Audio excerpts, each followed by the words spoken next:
You're watching TelecomTV's exclusive video coverage of the SDN and OpenFlow World Congress event from Dusseldorf. And joining me now is Robin Mersch, who is CEO of the Broadband Forum. Robin, thanks for joining us on TelecomTV. No problem. Can I ask first of all, how does SDN fit with the work that you're doing with the Broadband Forum? Well, you know, so traditionally the Broadband Forum has always been involved with building the architecture for a kind of typical broadband network. So, you know, it's probably fair to say that of all of the world's broadband providers, they all use basic Broadband Forum architecture. What, you know, the interest for us in SDN is, of course, mostly it's begun around NFV. So NFV started off some very interesting discussion about potentially how virtualization could affect a broadband network. We're thinking, you know, maybe along with a lot of people in the industry, that NFV is the first real application of SDN. But the potential for SDN does go a lot further than that. That there are some initial virtualization activities that we're doing around things like gateways and CPE. But maybe the real interesting sort of stuff is going to happen later. There are plenty of ideas about where this could go. Because you're doing a lot of work at the moment, aren't you, around the access network, the access nodes, fiber to the distribution point, for instance, very recently. So I'm just wondering how far SDN can extend. Well, you know, so that's the thing I was sort of saying sort of previously. When you look at what we've done with, you know, what you sort of say is the older broadband network, is the functions that are in the current boxes. You know, we're the ones that defined those functions. We said which functions should go where within a standardized architecture. The very first sort of thing we've really had to sort of do is look at what is the relationship between our architecture and the one that was really put together by the SDN, NFV, SDN. I know that's lots of TLAs in one sentence, but you know, the ETSI group that was working on virtualization, we first of all had to map one architecture against the other. So we've been doing a lot of foundational work, but where we sort of go to next in terms of virtualization is going to be, it is an interesting sort of like area. You know, you're right, there's work in fiber to the distribution point.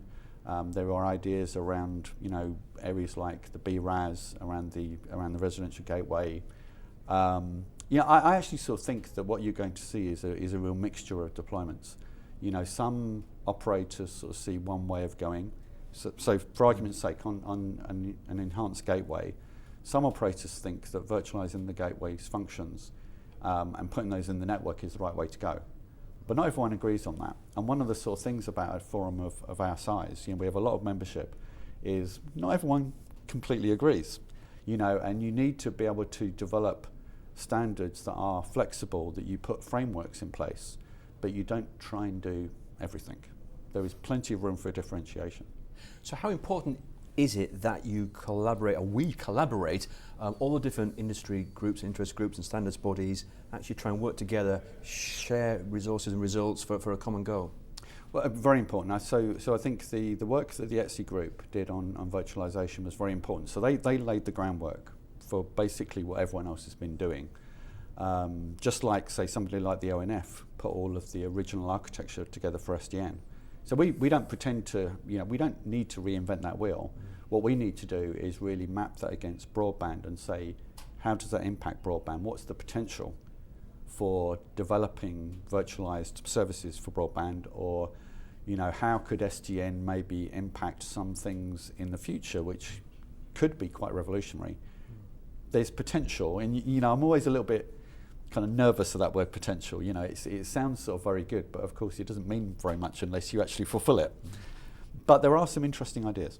So have you got working groups within the forum that are looking at SDN aspects of it today? Yes, so there's a couple of sort of groups. We actually have one NFV and SDN work area that specifically is looking at things like, you know, the mapping of the architectures. We have an architecture and migration group. Now that brings up a very interesting subject for us. So, you know, of course it's one thing deciding where virtualization could affect the network. The next thing is actually how do you do that? Because if you're a CFO, an operator, of course, you know, you might be a little bit nervous about suddenly bringing in this new thing that is going to potentially affect a network which is actually generating revenue for you.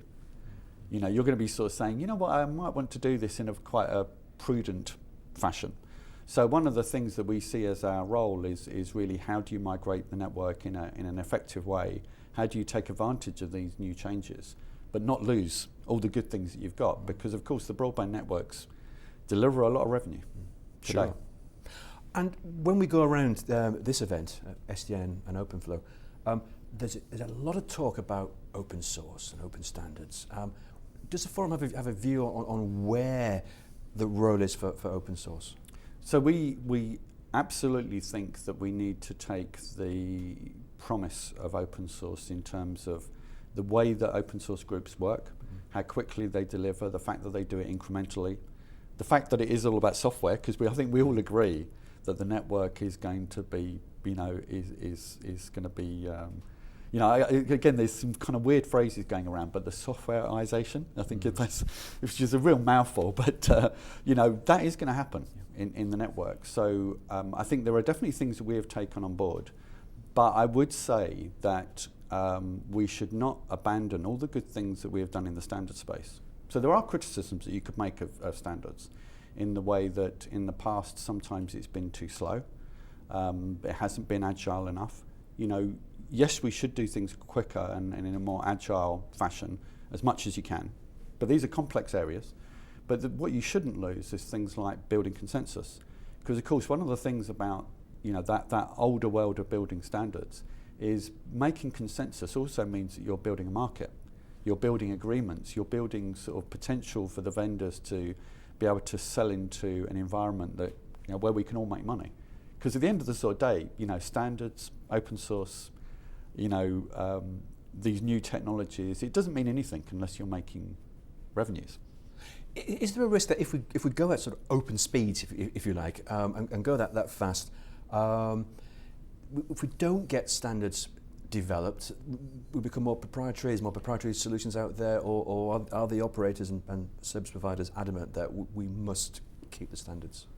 I think so. Certainly one thing that we hear, not just from the operators, but from a lot of vendors as well, is that you can't abandon standards. It's, I mean, it is a very sort of like interesting sort of like question, because I think you probably heard the same things that I have, you know, where certainly some people are concerned that you could very easily end up in a proprietary situation, because if you have multiple APIs, if you have multiple threads of open source doing different things or orthogonal things, achieving the same aim, you could easily end up in effectively in a walled garden all over again, with kind of vendor specific solutions. So we do have to be concerned about that. I think we also have to be sort of like concerned as well that you know, the roles are going to sort of like are going to change, but the original ideas around virtualization were, you know, some of it was about cost reduction. I think that changed to be about agility. But these sort of things, you know, you still need to agree as an industry. I mean, you know, you don't want to get rid of differentiation. Absolutely you don't, because that's the lifeblood of making revenues and kind of surviving as organizations. But you do want to sort of drive as much commonality as you can, because, you know, that's how you get to a mass market, isn't it? And that's surely what we all want. So final question for you then. There are a lot of uncertainties, there are a lot of questions still to be addressed, but how does the forum see the future of the network, of the broadband network, with regards SDN and NFV?